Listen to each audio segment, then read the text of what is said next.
Mi az a cottagecore? Egy internetes vizualitáson alapuló esztétika, ami gyökereiben a régi foglalkozásokhoz, tevékenységekhez való visszatérés, legyen ez sütögetés vagy kertészkedés, és a legmélyén a stressztől és a traumáktól való elmenekülés, visszavonulás áll.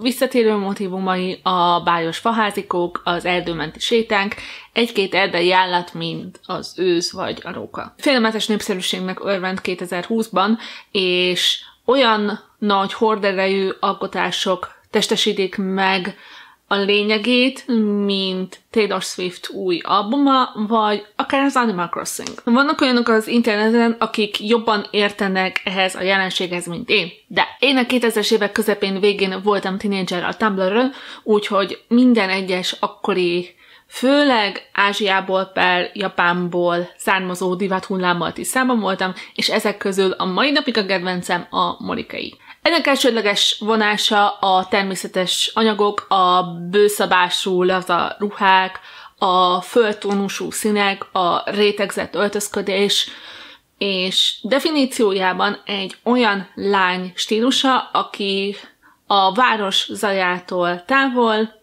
az erdőben él. Gyakorlatilag tekinthető a cottagecore elődjének, és én annyira, de annyira szeretem ezt a stílust, hogy azóta minden egyes megkezdett történetemben legalább egy lánynak ilyen az öltözkedési stílusa, beleértve ebbe a D&D karaktereimet is. Ennek a velejárója az volt, hogy rengeteg ilyen témájú filmet, zenét, könyvet szedtem össze az évek alatt, úgyhogy ezután a csepecse rövid bevezető után ugorjunk bele a cottagecore könyvajánlóba. F.H. Burnett, Titkos kert. Megenném a nem létező kalapomat, hogyha nem ezzel a könyvvel kezdeném a listát, ennél cottagecore könyv nincs fact. Ebben a könyvben egy árva kislány és egy betegeskedő kisfiú fedezi fel egy eldugott kis kert vörösbegyes varázsát, ami segít nekik a fizikai, illetve lelki sérüléseik feldolgozásában, illetve csodálatos kapcsolatokat alakítanak ki. Nagyon bájos, oda vagyok érte, az egyik kedvenc klasszikus könyvem ever. Natalie Babbitt az Örök kaland, a másik kihagyhatatlan könyv erről a listáról. Ennek a főszereplője egy fiatal lány, aki elmenekül a szülei régét házából az erdőbe, ahol találkozik a titokzatos természetközeli tagcsaláddal, akik felfedezték az ifjúság kutyát. Egy bájos romantikus történetről van szó, nagyon hangulatos, oda vagyok érte. Nem mehetünk el szó nélkül az erdész-vadász irodalom mellett sem, ennek kiemelkedő alakja volt Fekete István olyan művekkel, mint a Tüskevár vagy a Vuk. Természetesen a környező országokban is található hasonló jellegű irodalom. Például az én olvasmányélményeim között felbukkant Ian Runnaptól az Utolsó fehér tollú. Hasonlóan a Walt Disney által adaptált mesék is tökéletesen megfelelnek a cottagecore definíciójának. Legyen ez A.E. Milne-től a Mici Mackó, Felix Sallen-től a Bambi, vagy Kenneth Graham-től a Szél engeti a fűszfákat. A könyvekből adaptált filmsorozat talán ismertem a nagy közönségnek, ez pedig Laura Ingallis Wilder-től a Kicsi ház a nagy erdőben, azaz a Farm, ahol élünk sorozat, ami egy nagy családnak az erdei életét mutatja be. Kicsit hidegebb, zordabb és talán tragikusabb vonalát mutatja meg Eowyn Ivey-tól a Hólány című könyv. Ennek a könyvnek a főszereplője egy idősödő házaspár, akinek nem adatott meg a lehetőség, hogy gyereke legyen, és egyszer csak egészen váratlanul az égből pottyan hozzájuk egy kisgyerek. A cottagecore-ban benne van egy bizonyos mértékű idealizmus, illetve az erdei élet romantizálása. Az eddigi könyvek között is simán belefértek már ilyen idealizált mesék, de a kemény vonalasabb fantasyk között is simán találunk cottagecore-os könyveket.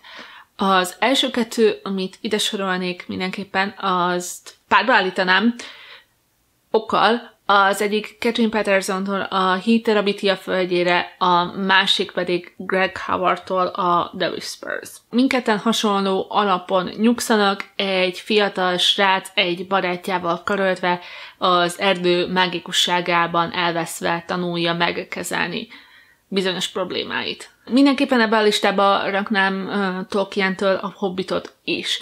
Ugyanis a már korábban említett mesekönyvek, amiknek az elsődleges inspirációjuk az volt, hogy elforduljanak az ipari termeléstől, a folyamatos hajtástól, azok inspirálták elsősorban Tolkiennek a megyéjét. A 3 utolsó könyv, amit szeretnék mondani, egy kicsit stretchy, mert nem pontosan követik a fogalomnak a definícióit, viszont felhasznált elemekben, azaz esztetikájukban határozottan ebbe a listába illenek. Mint azt, ahogy a címük is hivatott mutatni. Klein és Csilla Ólomerdő című könyvében egy fiatal lány találja magát egy mágikus erdőben, hogy rádöbbenjen, hogy a tündérmesék igenis léteznek, de nem úgy. Partisa megkelép Boszorkányerdő című könyve hasonlóan népmesei elemekkel operál, de egy kicsit finomabban, és 2 regényt rejt magában ez a könyvecske. Nami Navik rengeteg című könyvében pedig egy kicsit rosszindulatú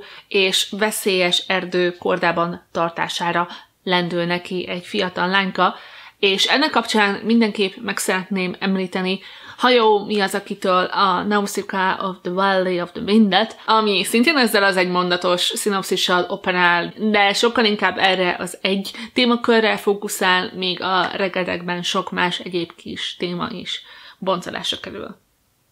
Ez egyre rosszabb lesz, mindegy, így marad. Szóval én ezeket a könyveket tudnám javasolni a cottagecore témájában kiindulásnak. Ebben a listában volt olyan, ami minden egyes elemét megtestesíti, és volt, ami csak a szimbólumait, esztetikáját használja fel. Nektek van valami hozzáadni valótok a listához? Hagyjátok le kommentben. Addig is köszönöm szépen, hogy végignéztetek, viszlát legközelebb. Sziasztok!